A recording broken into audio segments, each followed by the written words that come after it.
morning all. Hello students, in this class we will discuss about the integrated pest disease management. आप लोगों का जो plant pathology वाला part है उसमें आपको पढ़ना है इंटीग्रेटेड पेस्ट डिजीज मैनेजमेंट. ठीक है, it is very important topic. So I will start with this. तो first of all we should know about what is pest disease management. Anybody have any idea? Family? No idea? Plant में disease हो रहा है, so how to control that disease. उस disease को कैसे control करेंगे? उसके लिए आपको उस पेस्ट को कंट्रोल करना पड़ेगा जो कि इफेक्ट कर रहा है, जो अफेक्ट कर रहा है आपके प्लांट को. ठीक है, this is known as pest disease management. Am I clear? Yes. What is the prime objective for the plant disease control? Plant disease को कंट्रोल करने के लिए क्या प्राइम ऑब्जेक्टिव होने चाहिए? यानी कि किन चीज कोई भी काम हम करते हैं तो उसका एक ऑब्जेक्टिव एक एम लेकर के चलते हैं ना. खाना आप बनाते हैं तो आप क्या सोच करके बनाते हैं कि आपका खाना अच्छा बने और सही समय पर बने. तो उसी तरह से प्लांट डिजीज कंट्रोल अगर हम कर रहे हैं तो हमारा प्राइम ऑब्जेक्टिव क्या होता है?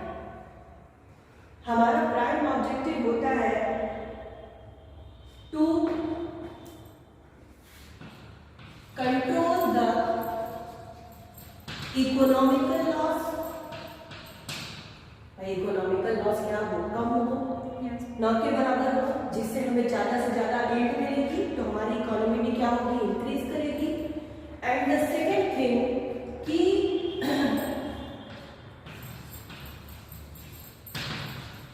क्वालिटेटिव लॉस न हो. तो ये दोनों चीजें न हो, इसलिए हम क्या करते हैं? प्लांट डिजीज कंट्रोल करते हैं.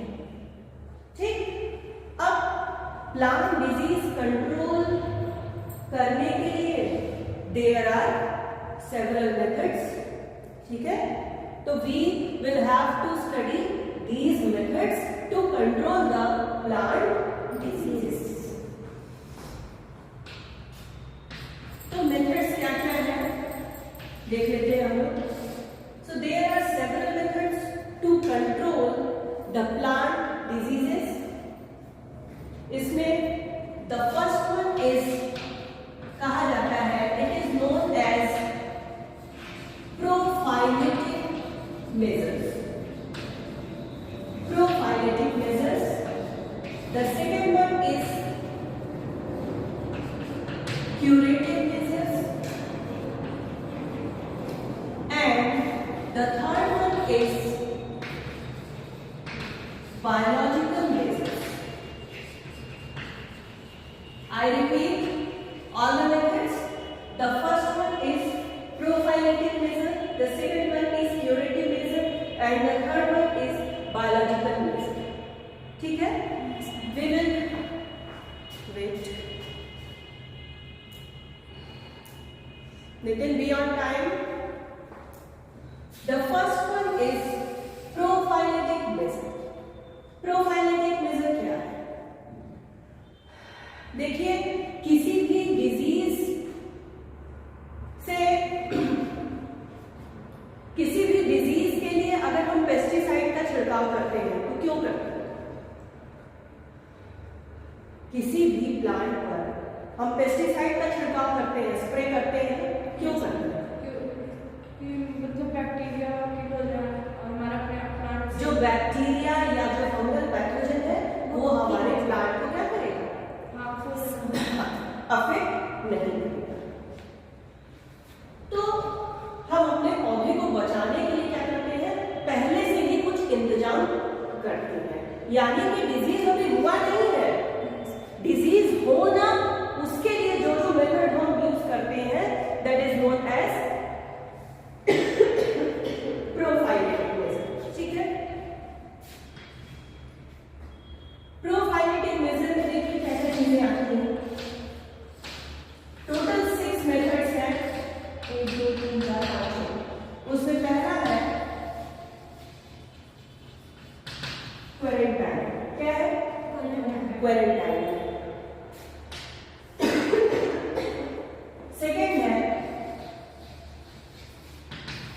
eradication of alternate host. Eradication of alternate host. The third method is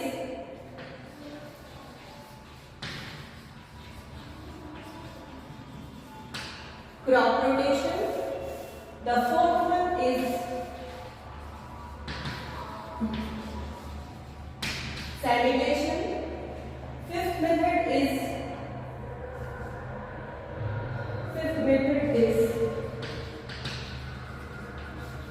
environmental manipulation. And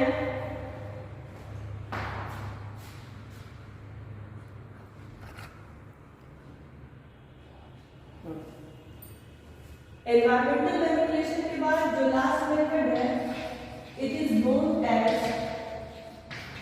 chemical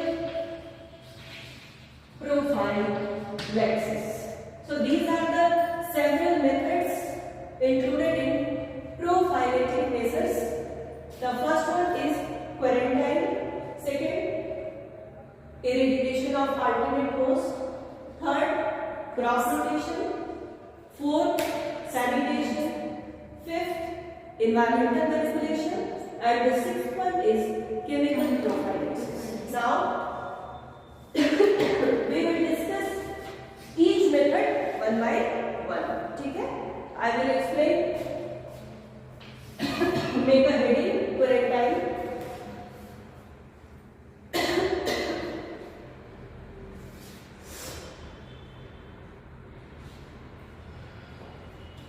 समझ लीजिए पहले, बाद में आप लोगों को नोट्स मिल जाएगा, आपको भेज लीजिएगा, ठीक है? पहले समझना ज्यादा जरूरी है। क्वारंटाइन क्या है?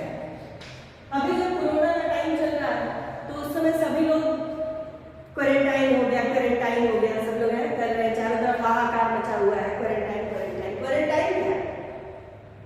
किसी भी चीज को, किसी भी व्यक्ति को या किसी प्रोपेगेटिंग मटेरियल को लीगल रेस्ट्रिक्शन में बांधना, कानूनी तौर पर रोकना is known as quarantine. Sit down there after two benches.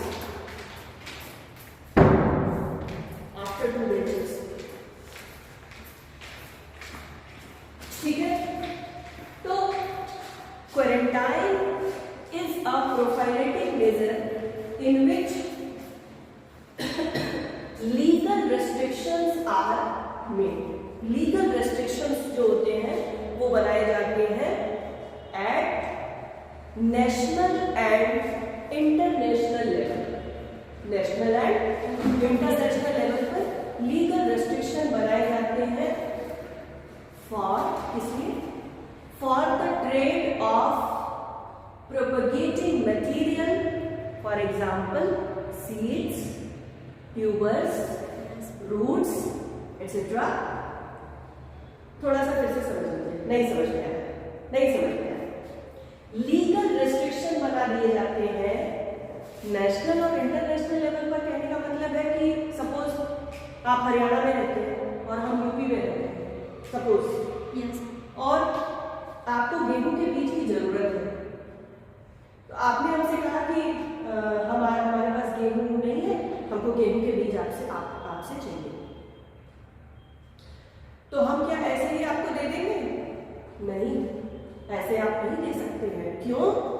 क्योंकि ये बनाया गया है, लीगल रेस्ट्रिक्शन बनाया गया है नेशनल लेवल पर दो स्टेट्स के बीच में या इंटरनेशनल लेवल पर दो कंट्रीज के बीच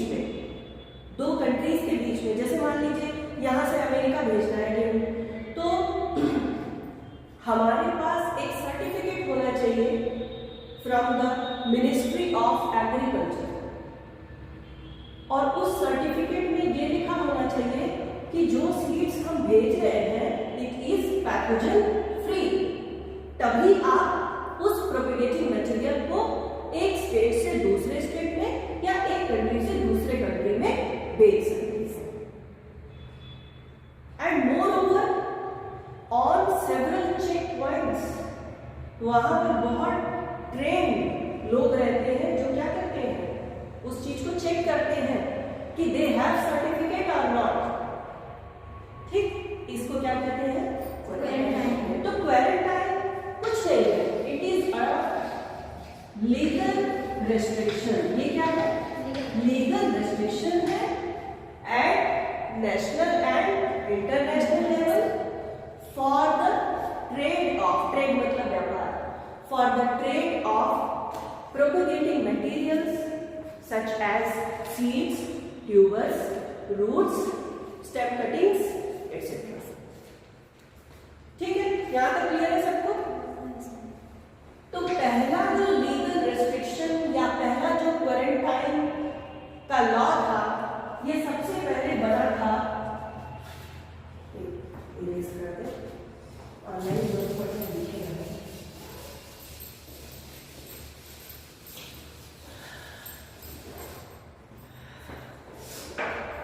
पहला जो लीगल रेस्ट्रिक्शन था वो सबसे पहले बना था इन द ईयर 1912। 1912 बहुत पहले का नहीं बना हुआ है, 100 साल पहले का करीब बना हुआ है। 1912 बहुत पहले नहीं है, ठीक है। तो 1912 में बना था, कहाँ पे सबसे पहले बना था, अमेरिका में बना था, यूनाइटेड स्टेट्स ऑफ अमेरिका में। और उसके बाद इन द ईयर 1914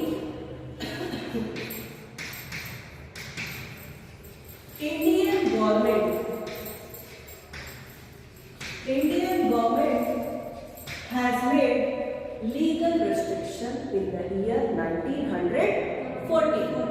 इन्होंने क्या बनाया था, इंडियन गवर्नमेंट ने बनाया था डिप एक्ट। क्या बनाया था, डिप एक्ट। एंड दिस, इसका फुल फॉर्म है डिस्ट्रक्टिव, लिखिए, destructive insects and pests act. Destructive insects and pests act. And according to this DIP act, it allows the import of propagating materials at national and international level only when the जो country export कर रही है, भाई जो export करेगा वही बताएगा कि मेरा सीड कैसा है, पैथोजन फ्री है या नहीं है। जो एक्सपोर्टिंग कंट्री है, they have a certificate from Ministry of Agriculture stated that the seeds are pathogen free or not। ठीक है, तो ये था डिप एक्ट।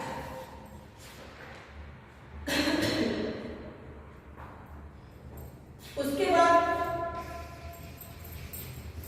जो एंट्री पॉइंट्स है या जो चेक पॉइंट्स है, वहां पर होते हैं ट्रेन्ड स्टाफ। क्या होते हैं, हाँ, ट्रेन्ड स्टाफ होते हैं through which the material is thoroughly checked। The material is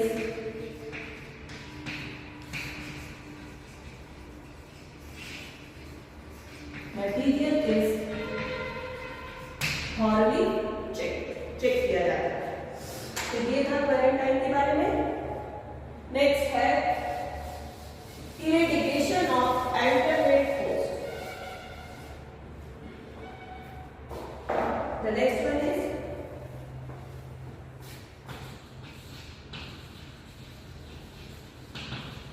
eradication of alternate host।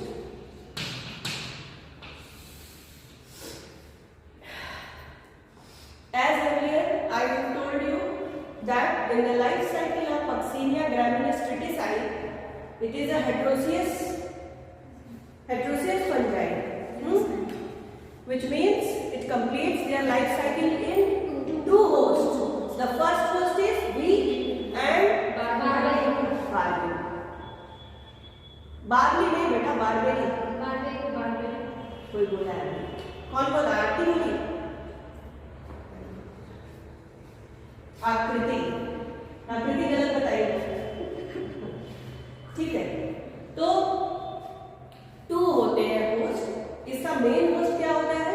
बीज होता है। और जब गेहूं की कटाई हो जाती है तो ये क्या करते हैं? अपनी लाइफ साइकिल को कहाँ कंप्लीट करते हैं? बारबेरी लीव्स पर करते हैं। आप लोगों ने प्रैक्टिकल भी किया है और देखा भी है आप लोगों ने। तो अल्टरनेट होस्ट जो है, इसको अगर हम हटा दें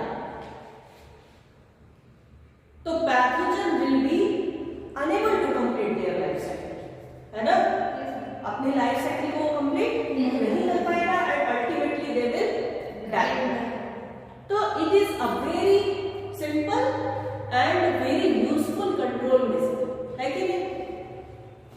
तो ये हो गया इरेडिकेशन ऑफ अल्टरनेट होस्ट। लेकिन हाँ, एक बात ध्यान देने वाली है कि ये मेथड आप वहीं पर लगा सकते हैं जो कि हेटेरोजियस पैथोजन हो गए। ऐसे पैथोजन जो अपनी लाइफ साइकिल एक ही होस्ट पे कंप्लीट करते हैं, वहां पर तो अल्टरनेट होस्ट या कोलैटरल होस्ट का कोई मतलब नहीं है ना? क्लियर है? The third point is crop rotation. The third one is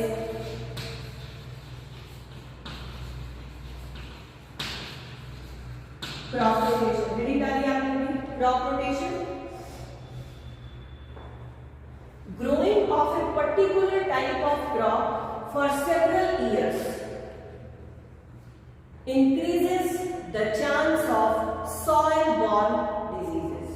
यानी कि कहने का मतलब है कि एक ही क्रॉप को अगर आप सेवरल इयर्स तक एक ही फील्ड में लगा रहे हैं तो पैथोजन क्या करेगा? आपका घर बना लेगा सॉइल में। तो इस चीज को आपको क्या करना है? ब्रेक करना है। कैसे ब्रेक करेंगे? By means of crop rotation. Crop क्या करेंगे? बदल करके लगाएंगे। गेहूं लगाए, गेहूं जब हटा, जब उसकी हार्वेस्टिंग हुई तो आप वहां पर कोई दलहनी फसल लगा सकते हैं, कोई दाल वाली फसल लगा सकते हैं, या आप उसकी जब कटाई हो तो आप गन्ने की खेती कर सकते हैं वहां पर। ठीक है, तो क्रॉप रोटेशन क्या करता है? ये भी एक प्रकार का प्रोफाइलेटिक मेजर है जो कि सॉइल बॉर्न डिजीजेस को क्या करता है? It prevents the increase of soil borne diseases. तो ये हो गया crop rotation. Now the fourth is sanitation.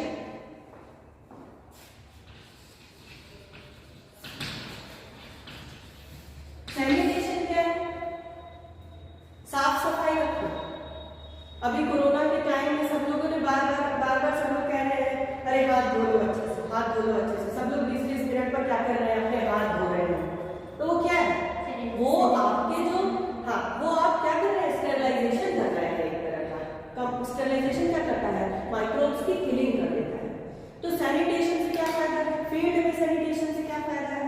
Field में अगर आप साफ सफाई रखेंगे और कोई इन्फेक्टेड प्लांट की अगर लीफ है तो आप उसको देखेंगे, आप उसको भी हटा देंगे, है ना? तो उससे भी क्या होगा? डिजीज का जो प्रेवलेंस है, जो इंक्रीज है, जो चांसेस ऑफ स्प्रेड है, वो क्या हो जाएगा? कम हो जाएगा। यानी कि जो सैनिटेशन होता है, सैनिटेशन से जो सोर्स ऑफ इनोकुलम है, सोर्स ऑफ इनोकुलम जो है वो क्या हो जाता है? डिक्रीज कर जाता है, कम हो जाता है, रिड्यूस कर जाता है। यहां तक क्लियर है सबको? Now the fifth method is environmental manipulation.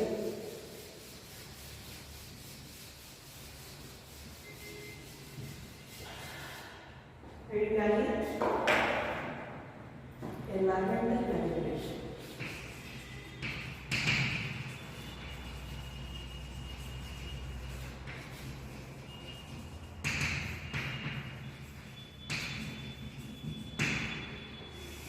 Environmental manipulation सबसे आसान मेथड है एनवायरमेंटल मैनिपुलेशन। इस चीज को हम लोग बहुत एक छोटे से एग्जाम्पल से समझने की कोशिश करते हैं। आपको दूध से दही जमाना है, क्या करेंगे आप? खौलता दूध लेंगे, हाँ खौलता दूध लेंगे और उसमें थोड़ा सा दही डाल देंगे, जम जाएगा? नहीं जमेगा। या तो फिर ये कर सकते हैं कि फिर से एकदम चिल्ड दूध निकालिए और उसमें दही डाल दीजिए, तो भी जमेगा क्या? नहीं जमेगा। क्यों नहीं जमा? वहां पर इनोकुलम तो था, दही तो था, दही में लैक्टोबैसिलस भी था, लेकिन दही नहीं जमा। क्यों नहीं जमा? क्योंकि इन्वायरमेंट में क्या हो गया? मैनिपुलेशन हो गया। टेम्परेचर जो बैक्टीरियल ग्रोथ के लिए जरूरी थे वो उसको नहीं मिल पाए, इस वजह से दही नहीं जमा।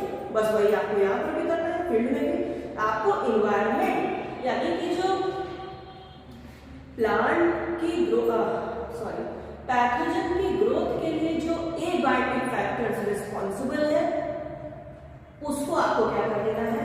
अल्टरेशन कर देना है, चेंज कर देना है। जैसे कोई भी पैथोजन एक ऑप्टिमम टेम्परेचर के बियॉन्ड नहीं ग्रो कर सकता है, ठीक है? तो अगर उसको वो पर्टिकुलर टेम्परेचर नहीं मिल रहा है तो वो नहीं ग्रो कर पाएगा, ठीक है? दूसरी बात,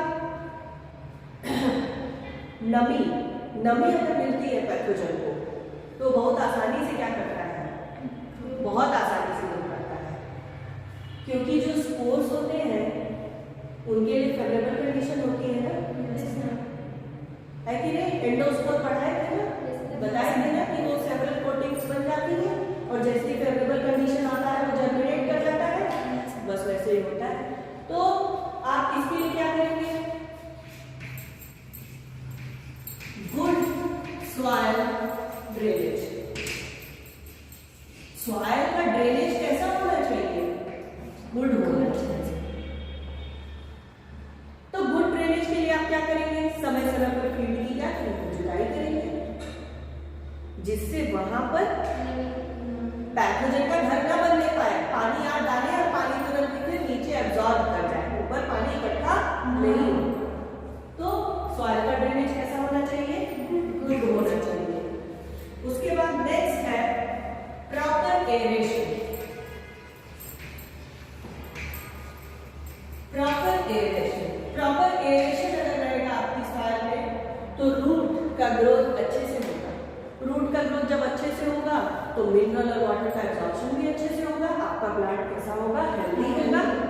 हेल्दी रहेगा तो उसमें डिजीज लगने का चांस कम रहेगा। अगर वीक प्लांट रहेगा तब तो ऐसे ही मर जाएगा, है ना? तो proper aeration. The third one is irrigation.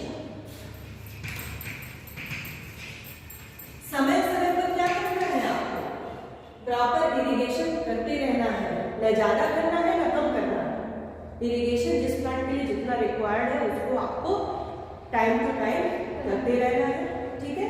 क्योंकि पौधा, देखिए इन दोनों का रिलेशन है पौधे से डायरेक्ट, ये डायरेक्टली रिलेटेड नहीं है पैथोजन से। पौधे को अगर आप प्रॉपरली इरिगेट करेंगे तो आपका प्लांट कैसा होगा? हेल्दी रहेगा।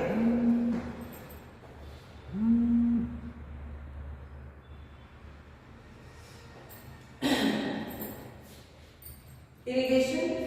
The next is proper.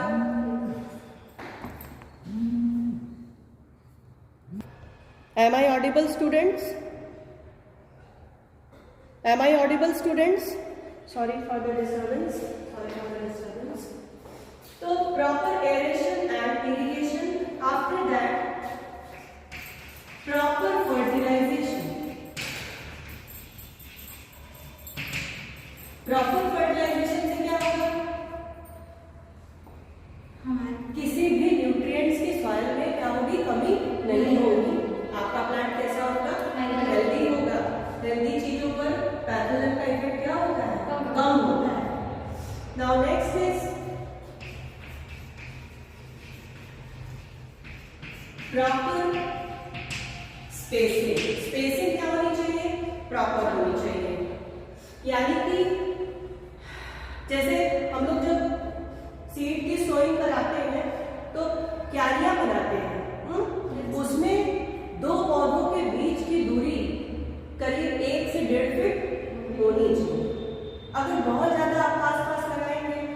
लीजिए किसी प्लांट पे डिजीज का अटैक हो गया, तो उसकी लीफ अगर हेल्दी प्लांट से टच होगी तो हेल्दी वन भी क्या होगा, it will be get infected. तो ये भी एक प्रकार का मेथड है डिजीज को कंट्रोल करने का, proper spacing. The next one is weed control. Weed control क्या है? वीड कंट्रोल मीन्स वीड क्या होता है? Unwanted plants. अनवांटेड प्लांट्स, आप गेहूं की खेती कर रहे हैं, उसमें बहुत सारे अनचाहे पौधे भी क्या होते हैं, निकल आते हैं। These are called as weed. तो वीड क्या करता है? कभी कभी अल्टरनेट होस्ट का काम करता है, अल्टरनेट होस्ट का काम करता है। तो आपको वीड का क्या करना है, कंट्रोल करना है कि वीड वहां पर न रहे, जिससे कि आपका पौधा क्या रहेगा, सेफ रहेगा। ठीक है, आप इतना समझ में आया। अब देखिए प्रोफाइलेटिक मेजर्स में जो लास्ट वन था वो क्या था, केमिकल प्रोफाइलेक्सिस था। केमिकल प्रोफाइलेक्सिस हम लोग कल पढ़ेंगे, थोड़ा बड़ा टॉपिक है, पूरा एक पीरियड पूरा लग जाएगा उसको पढ़ाने में। ठीक है, उसमें हम लोग देखेंगे कि केमिकल के माध्यम से कैसे हम लोग प्लांट डिजीज को क्या करते हैं, कंट्रोल करते हैं। ठीक है, क्लियर है इतना? अब जिसको नहीं समझ में आया है वो क्वेश्चन पूछ सकता है।